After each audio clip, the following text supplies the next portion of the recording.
So here are the source images that I used. The first set of source images with a name that's book image. Here you can find that this part is left focus. It is not that focused. It's the right focused image where the right part is much more focused than the left. The first set of output images that I got from the variance and the DWT. For the DWT, the image is not so clear, it's kind of blurred, but the variance is much better than DWT. And finally, the visibility and the proposed hybrid images. As you can find, much more better is the final hybrid fusion, which is much more visually perceptible. Same goes for the second set of input images that I used, a clock domain, where this is the left focus clock image and the right focus clock image. The output images that I got, as you can see, the DWT is kind of blurred. The output is not that great. The variance is somewhat okay. So also goes for the visibility, but the final proposed hybrid image is much more better from the rest. The third set of images that I tried on was a pepper image, where the same left and the right focus image are there. And here also the DWT didn't give a good image output, whereas the variance was good enough, and so was the visibility. The final one, the proposed hybrid, was far better from the rest. So to evaluate the results, we used 4 different kind of performance criteria, namely root mean square error or RMSE, peak signal to noise ratio or PSNR, deviation index, and correlation coefficient. So using these 4 different methods or criteria, which is universally used everywhere, we evaluated the performance of the entire research. What we have is, the smaller the value of RMSE and the deviation index, we get much more better fusion results. But if you have large values of PSNR, it indicates that the fusion results are good. If it is less, it is bad. So closer the correlation coefficient to 1, the better the fusion result is. These are the various formulations of root mean square error, peak signal to noise ratio, deviation index, and correlation coefficient. This is pretty much known to everyone. It's universal standards used for evaluating the performance of image fusion and other methods.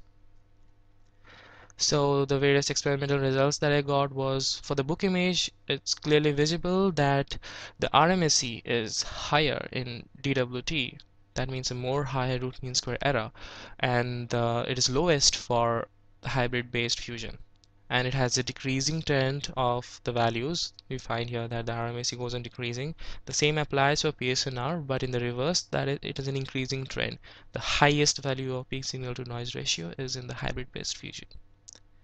In deviation index, we can find it's a decreasing trend, with the hybrid based image fusion has the least deviation index but highest correlation coefficient. So it very much satisfies the needed values, that is the hybrid. The same applies for the clock image also, and the pepper image also has the same features. So what we can say, that from the aforementioned factors, the hybrid image scores much more above both the wavelet and the sharpness based image fusion techniques. So there is a future scope of work in this field, that is optimizing the number of decomposition levels. We know that if the different decomposition levels of wavelet transformation can lead to difference in image fusion performance. So if we need optimal fusion results, we need to optimize the number of decomposition levels using various optimization algorithms. In my method, I used up to only 1 level of decomposition. We can further move to second, third, fourth to get the best level of decomposition.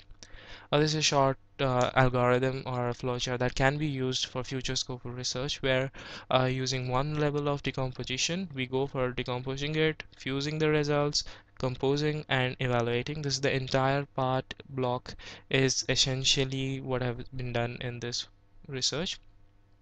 Then to find the optimum number of decomposition levels, what we do is we find whether it satisfies this condition of the fusion parameters. So if not, we go back, decompose it again, fuse it again, compose it again, and come back.